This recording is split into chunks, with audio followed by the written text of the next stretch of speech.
It's good to see you all here today. Today we are arriving at the end of our Inside Out series. This is the third act, the third and final act, the conclusion of our journey. And as we have journeyed through the books of Proverbs, Ecclesiastes, and now Job, we have tried to give you a deep and full picture of the human experience. This is what this sermon series is about, to look at the books in Scripture that deal with life and deal with wisdom for life. But at the same time, we have also found that we have deepened our understanding with God.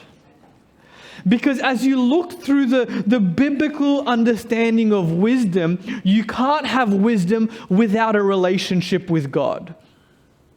And so now, after journeying through the beginning of the book of Job, and after looking at the dialogue that Job has with his friends and the accusation that Job has placed against God, we finally arrive at God's response.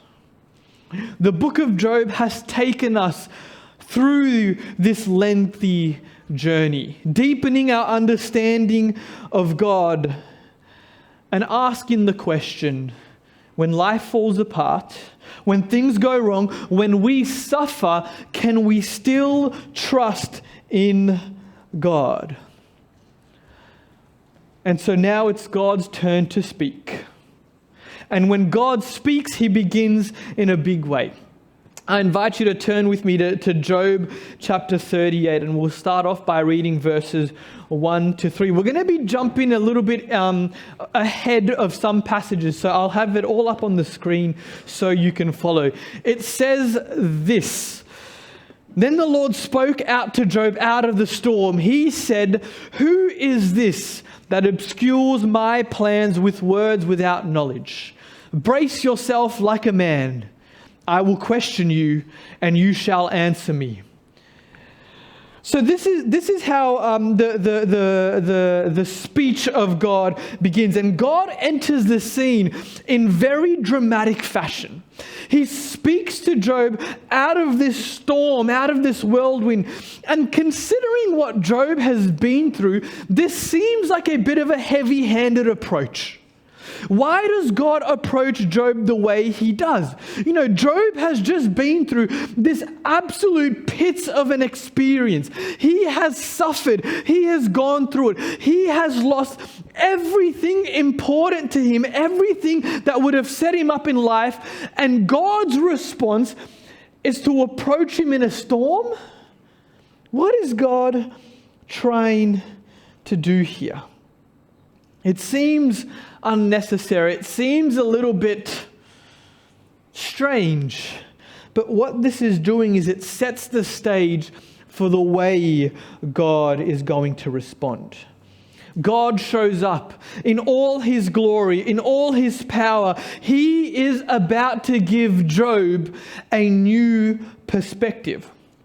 And he begins by identifying that Job's accusations have obscured the issue that we are presented with. What does that mean? When God says, who is this that obscures my plans? This is a very, intense way to begin. But you see, Job has accused God of being cruel and unfair. And when you look at Job's experience and when you understand what we know, we would arrive at those same conclusions. God is cruel. God is unfair. God acts out of turn. But it's easy to forget that Job has gone through all of what he has gone through without knowing what has happened in the heavenly courtroom. I think that's an important thing to identify. Job has gone through this entire experience, this entire dialogue with his friends without knowing the speech and without knowing the conversation that God has had with Satan and the accusations that Satan had made against God. Job wasn't there at any point of that experience. Job and his friends haven't seen the issue and haven't seen what was truly at stake here. The questions asked about the way God rules. And so that's what God's first challenge to Job is. God looks at Job and he says, you don't know what's at stake here. You don't know what this has all been about. You think you know. And the trick of the book of Job is that we think we know, but the reality is Job doesn't. Job doesn't understand. Job hasn't seen that conversation happen. And so instead of answering Job's questions, God sets up to ask Job a series of questions. And this is what he says. Where were you when I laid the earth's foundation? Tell me if you understand. Who marked off its dimensions? Surely you know. Who stretched out a measuring line across it? On what were its footings set? Or who laid its cornerstone? While the morning stars sang together and the angels shouted for joy. Can you bind the chains of the Pleiades or loosen Orion's belt? Can you bring forth the constellations in their seasons or lead out the bear with its cubs? Do you know the laws of the heavens? Can you set up God's dominion over the earth? Here is God's response to Job's accusations. Here is God's response to Job's suffering and Job's questions. God responds by asking Job a series of questions that walk Job through creation. And what I want you to notice, especially in this chapter, chapter 38, is that when God is walking Job through creation, he is walking Job through the macrocosmos, the biggest parts of creation. Look at the sea and the limits I have placed on the sea. Look at the corners and the foundation of the earth. Look at the stars and space and the constellations in the sky. This is the grandest, largest part of creation. And it is the largest part of the universe that Job would have been aware of. But God doesn't stop there. In chapter 39, he says, do you know when the mountain goats give birth? Do you watch when the doe bears her fawn? Do you count the months till they bear? Do you know the time they give birth? Does the hawk take flight by your wisdom and spread its wings towards the south? Does the eagle soar at your command and build its nest on high? So here again, just after God takes Job through the largest parts of creation, he then goes to the details. The details of creation, the smallest things, the things that seem insignificant. The birthing patterns of mountain goats, the nesting habits of eagles, the things that, we might take interest in if we watch a nature documentary. But back then, it probably was insignificant to them. And all of this is beautifully poetic. God takes Job through a journey through creation. He shows him the foundations of the earth, the stars and the constellation in the sky. And then God shows him the small, the mountain goats and the birds and all their patterns. But what you realize from this is that a lot of what God is showing Job is things that Job would have been familiar with. God doesn't show Job a constellation he hasn't seen. God doesn't talk to Job about animals that he wouldn't have known about. He is talking within Job's life experience. Job would have known about the way God created the earth. Job would have seen the Pleiades and Orion's belt in the sky. Job would have walked past mountain goats and seen eagles taking flight. All these would have been things that Job would have seen. But God asks his questions because while Job is aware of these things, there are still things about them that are a mystery to him. There are still things about these experiences that he has that he doesn't understand. Intricacies and details that he doesn't fully comprehend. Even in those things that he sees every day. You know, if this story were to take place today, I would imagine God talking to us about the mysteries of space. The vastness of the universe, even some of the mysteries of our Milky Way galaxy. You know, if this happened today, I could imagine God talking to us about the mystery of DNA, the microbacteria that is important to sustain all life. If God gave this speech today, I could imagine him talking about very different things that are familiar to us, but that even we don't understand. You see, now we might know the birthing patterns of goats, but that's not what the point is. Now we might know the space and the distance between the stars and how they are there, but that's not what the point of what God is trying to get to Job. God is showing Job, even in the things you think you know, there is so much more. What God says to Job shows his scope and his power in relation to Job. But I'm going to be honest with you. When you look at what Job has gone through, when you look at Job's experience, it seems like a strange way to respond. I'm just going to say it outright. I don't like it. Is that fair to say? Am I in a safe space here? I don't like it. Because here's the thing. Job has lost everything. Job has lost his possessions. Job has lost his family. Even his health has taken a turn for the worse. And Job's frustrations that he levels against God seem more than justified. If I lost everything I had, if I lost my family, and if even my health was put on the line, all in a close amount of time, I would be in the same position he is. I would tell God, speak up for yourself. Why have I gone through this? You see, Job's accusations seem fair from his viewpoint. But for God to come in and say, you know, where were you when I laid the earth's foundation? Do you know how I bind the stars together? Do you even understand that, Job? You know, to me, that seems like God is missing where Job is at.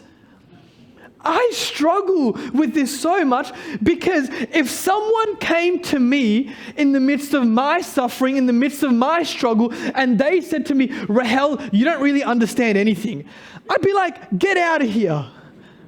I don't want to listen to you anymore. I think that's fair to say.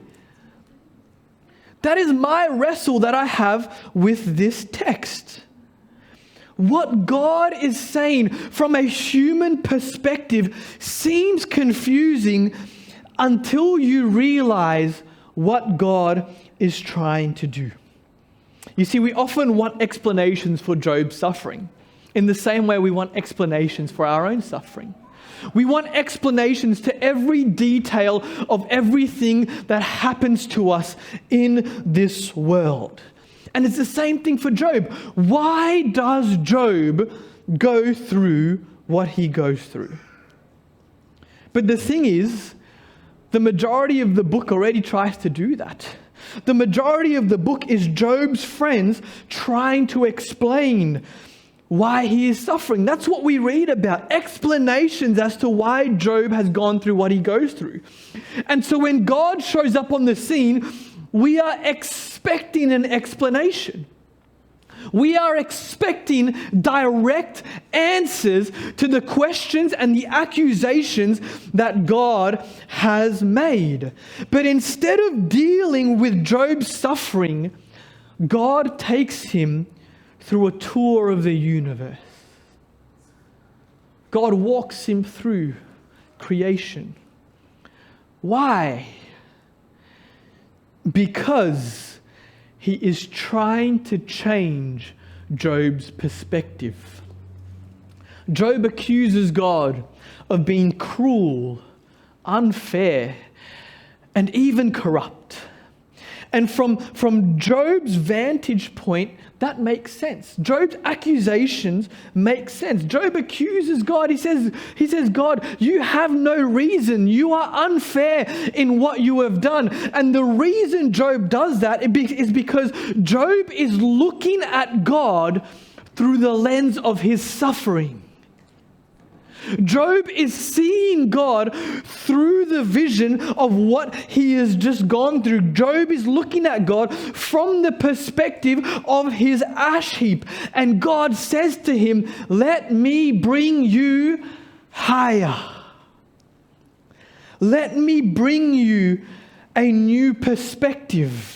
Let me give you my perspective. See everything I see, all that I am in charge of, and realize, Job, that you are not the center of this world. That's a hard pill to swallow. If you have gone what Job had gone through, that is a hard pill to swallow.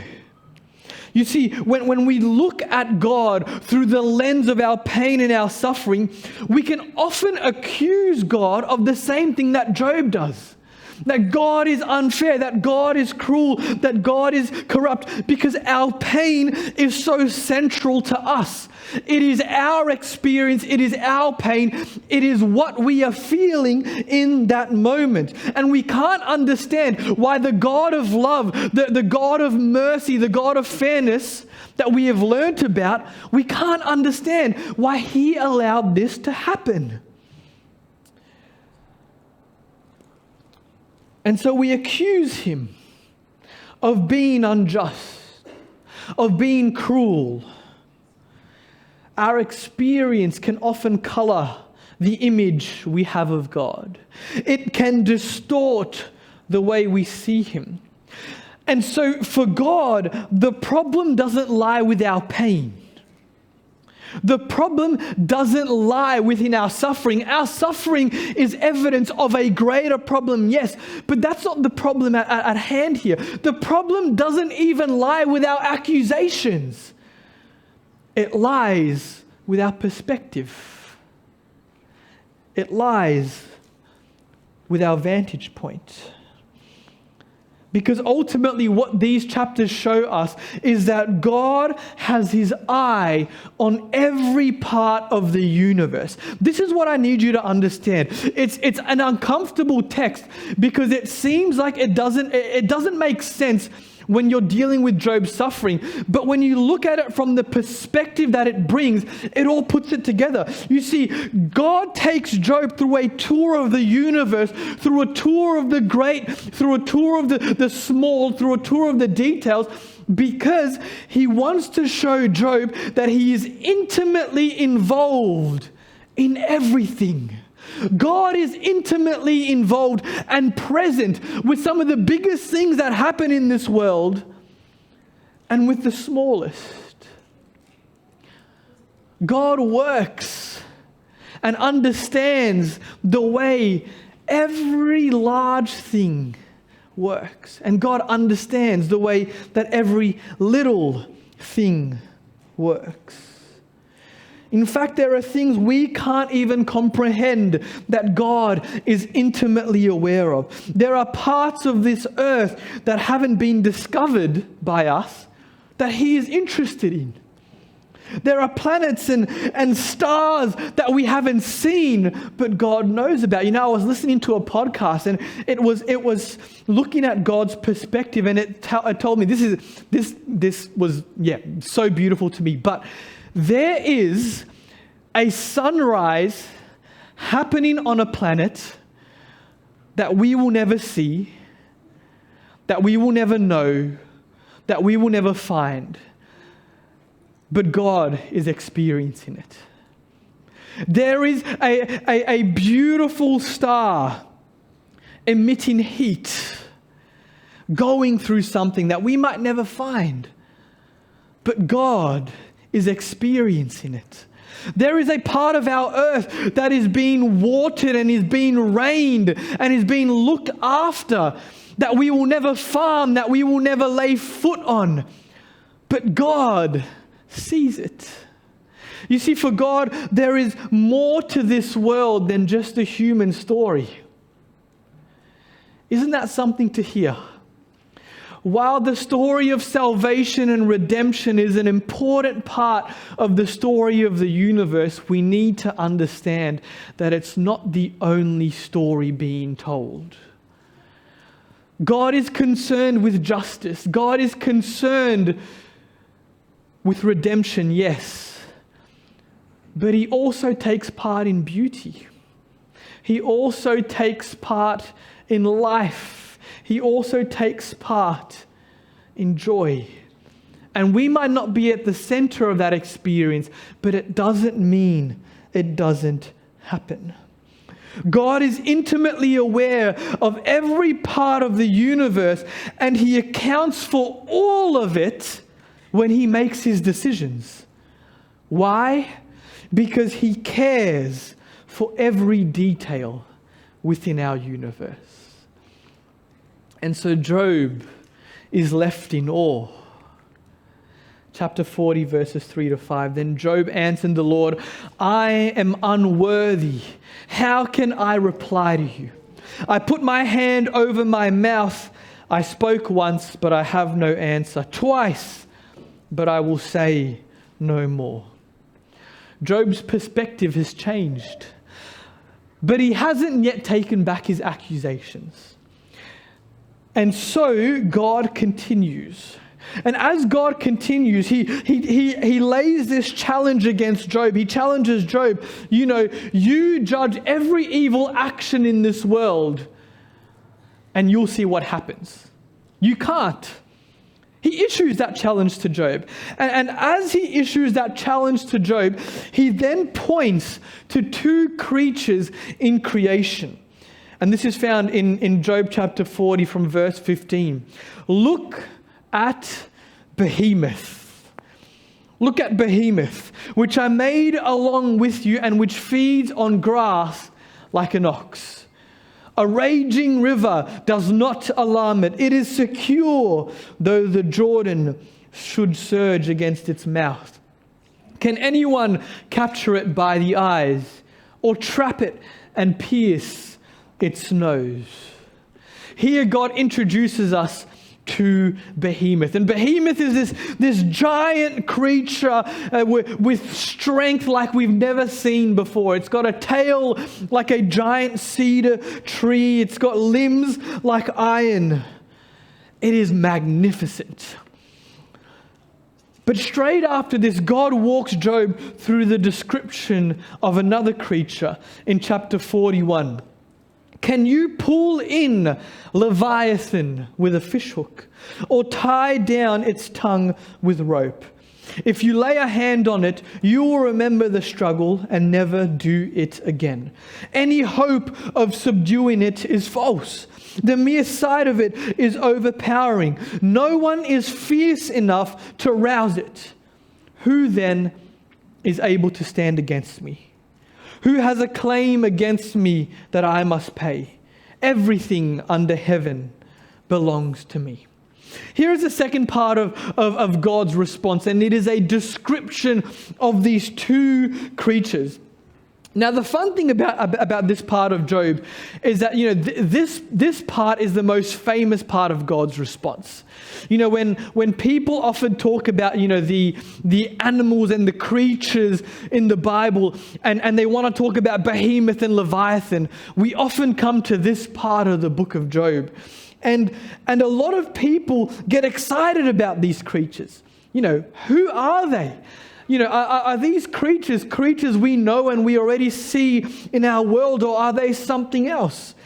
Many people have made suggestions for what these animals could be. Behemoth is like the hippo and Leviathan is like this crocodile. And some people, ascribe these creatures to these dinosaurs. But no matter what you think, God is using their example to teach Job a very important lesson.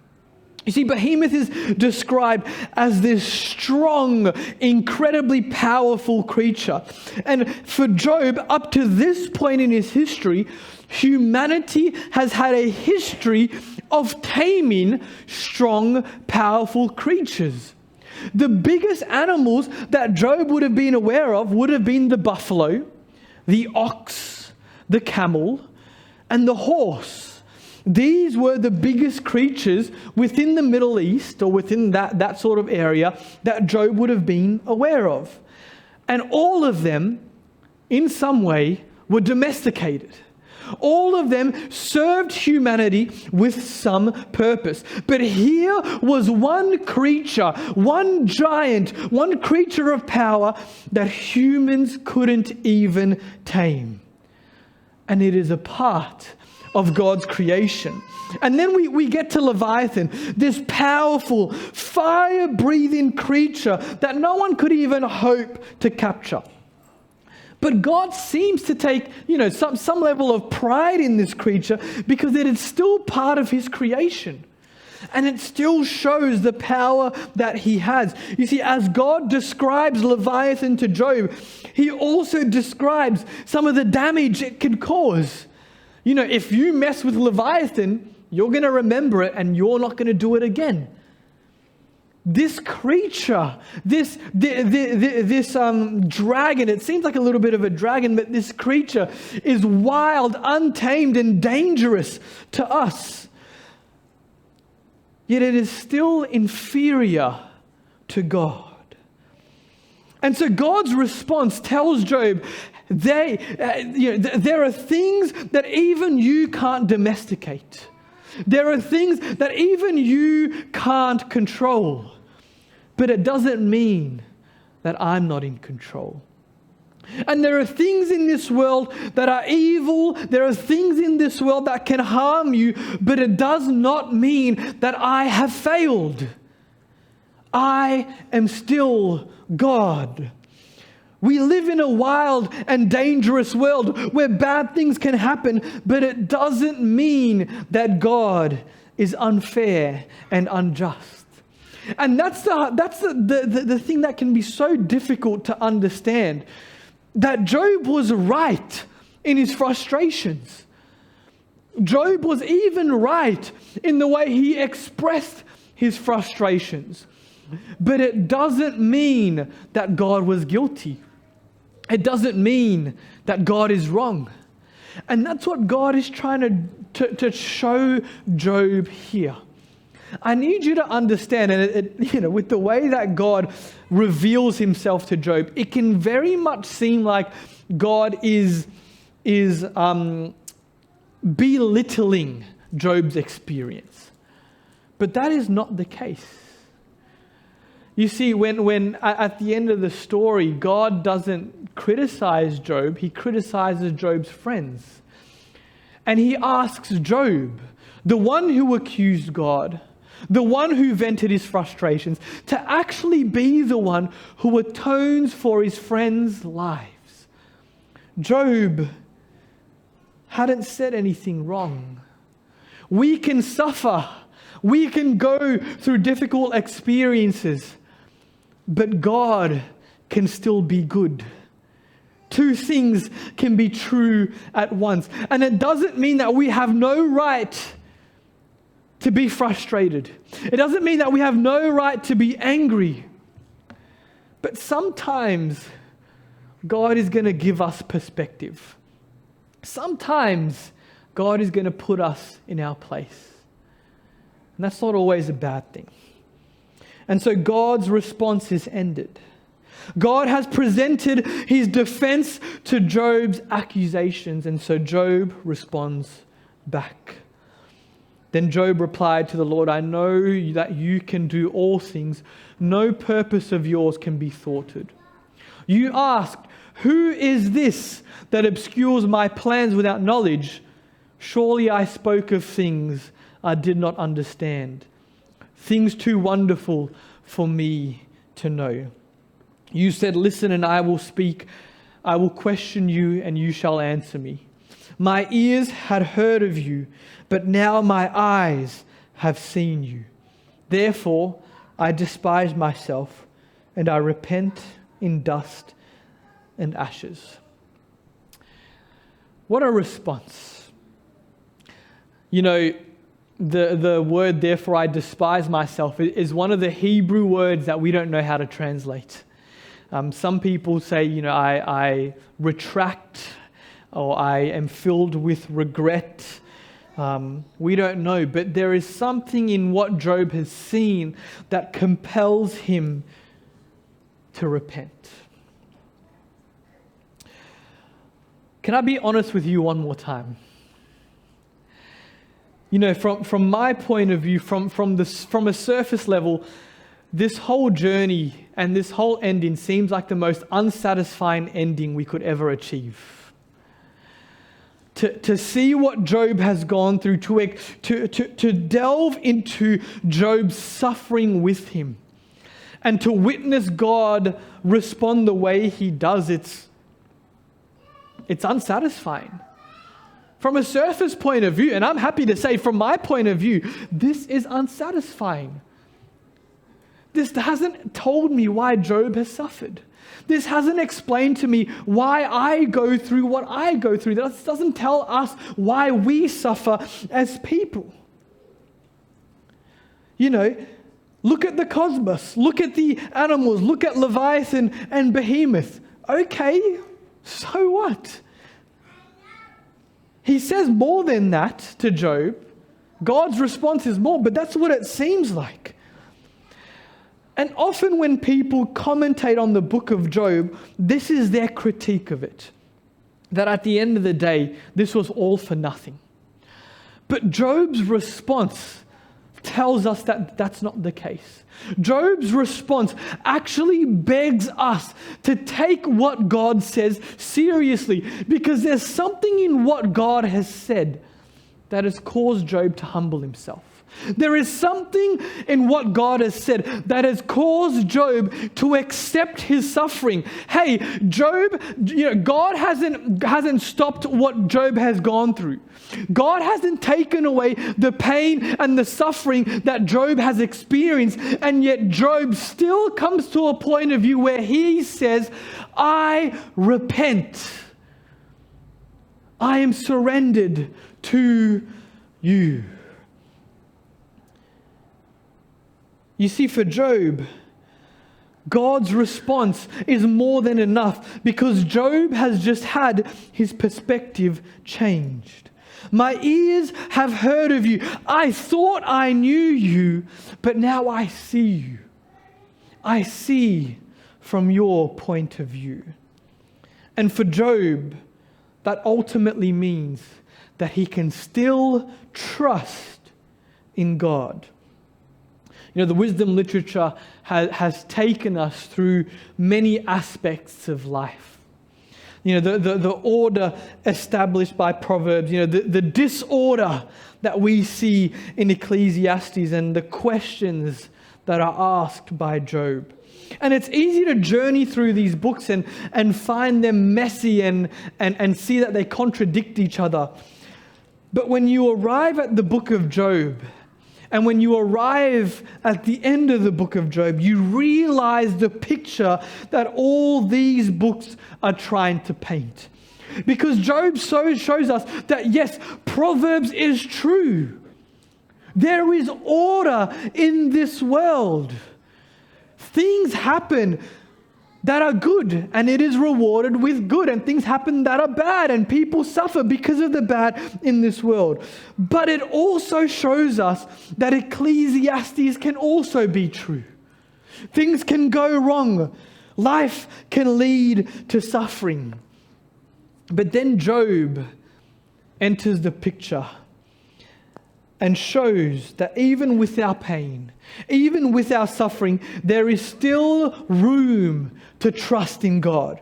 You see, God isn't strictly micromanaging every good and every evil in this world, but that doesn't mean that God isn't involved.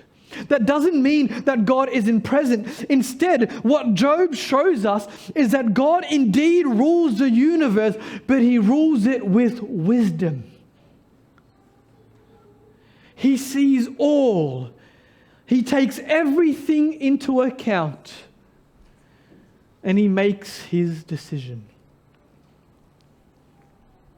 And sometimes we suffer. Sometimes we go through it. But it doesn't mean that God isn't there. God rules with wisdom. At the end of the story, Job is restored to everything that he had, twice, 3 times even. And he isn't, and it isn't because he behaved himself.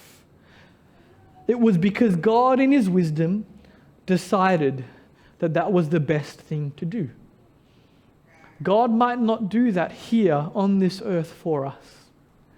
And sometimes it's hard to realize that. But God always works to redeem. God always works for us. And He always works through us. You know, there will be times in life where things work out exactly the way we want them to. And there will be times in life when everything seems meaningless. There will even be times when our suffering will be too great for words. But we serve a God who is intimately aware and interested in every part of the universe, even in your suffering.